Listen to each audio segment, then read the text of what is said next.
Okay, so Ethan, let's continue looking at some equations involving brackets here. Okay, so now what I'm doing here, I'm going to say this slowly and calmly. If you look at the questions that I've put up, these two here, they look different from the ones that we just did in our first video lesson there. But the question is, how different are these questions?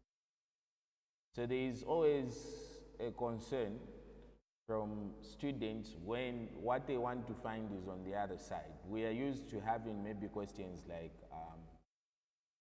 let me just say something like maybe 5x plus 2.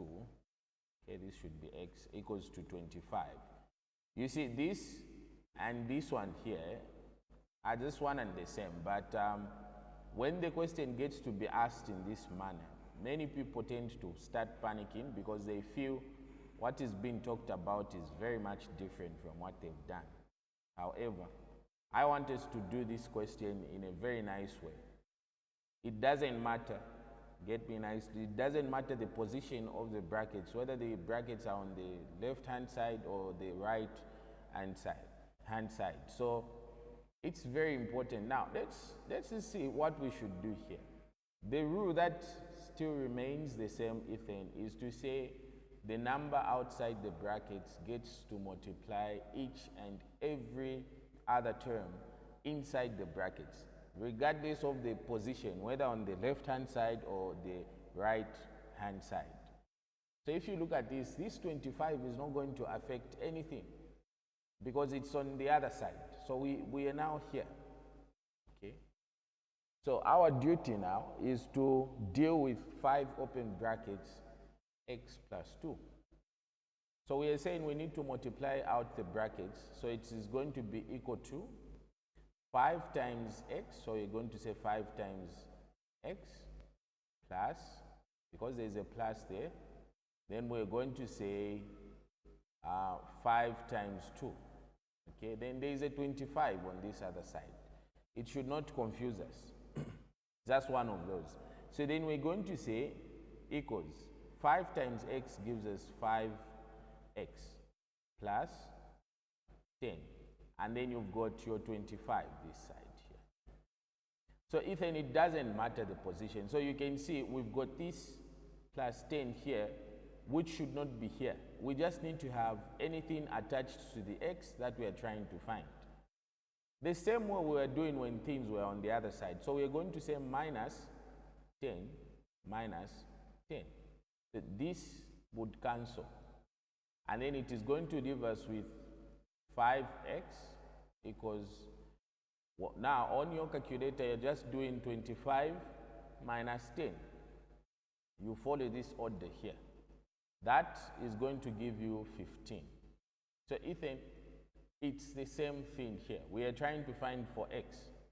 Okay, so we've got 5 multiplying x, and then we always said the opposite of multiplication is division, so we're going to divide by 5x, not 15, because the common mistake is to divide by whatever is on the left hand side, but we divide by 5 because we want to remain with the x. So this and that would go, and then giving us x equals to how many times 5 goes into 15, which is 3. So Ethan, 3 equals to x is the same as x equals to 3. So in this video, I just want to emphasize that sometimes the position of brackets can be on either one of the sides, but it should never ever confuse you. There is also another method where you swap the two, it's fine, but it's equally important to just deal with them the way they come. So it doesn't matter the position. So like you've seen, the position here is on the right hand side. We can do the same thing. It doesn't matter. What is important is you know what you're doing. So let's look at this second example here, which is the 4th example in total. Let's see what this is all about. So here again, you can see we've got negative 2. I'm going to point out the negative 2 there because it is very important and cardinal. So this is the negative 2 that multiplies everything inside the brackets here. So it means we are going to have 18, okay, equal to negative 2 times x.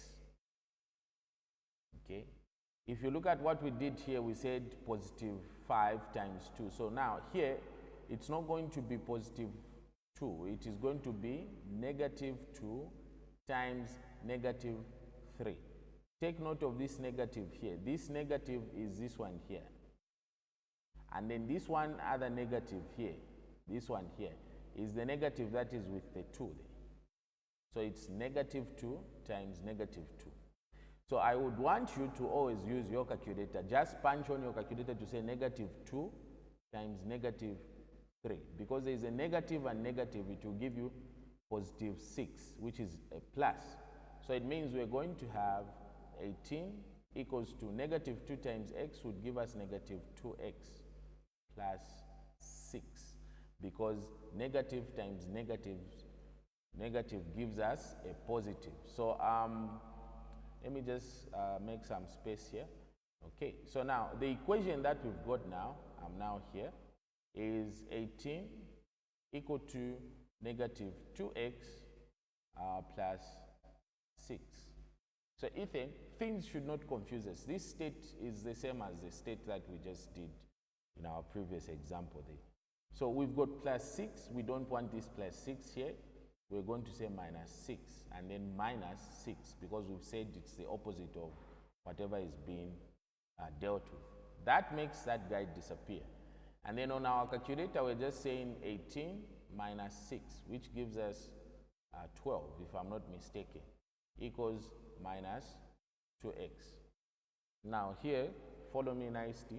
We are trying to find the value of x. We've got minus 2. Minus 2 is multiplying x. So the opposite of minus 2 multiplying x is minus 2 dividing x. So we divide by minus 2 so that these two can disappear. And leaving us with x equals, now on your calculator you should just say 12 divided by negative 2 because this is negative 2. 12 divided by negative 2. Don't forget the negative.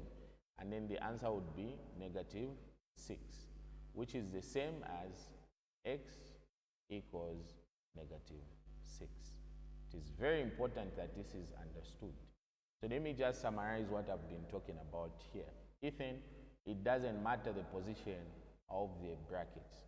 What matters are the steps that we did and understanding them nicely. You don't need to start panicking when you see, maybe for example, I give you 2 equals to 2, then x plus 1. And then you are thinking, but this should have been on the other side. It doesn't matter. Do the same, but then on the other side. So these 2 examples, I would want you to copy them nicely, go through them, and then make sure you understand. We are doing 2, we've done 4 examples in total in our 2 videos. I still need to do 4 more examples.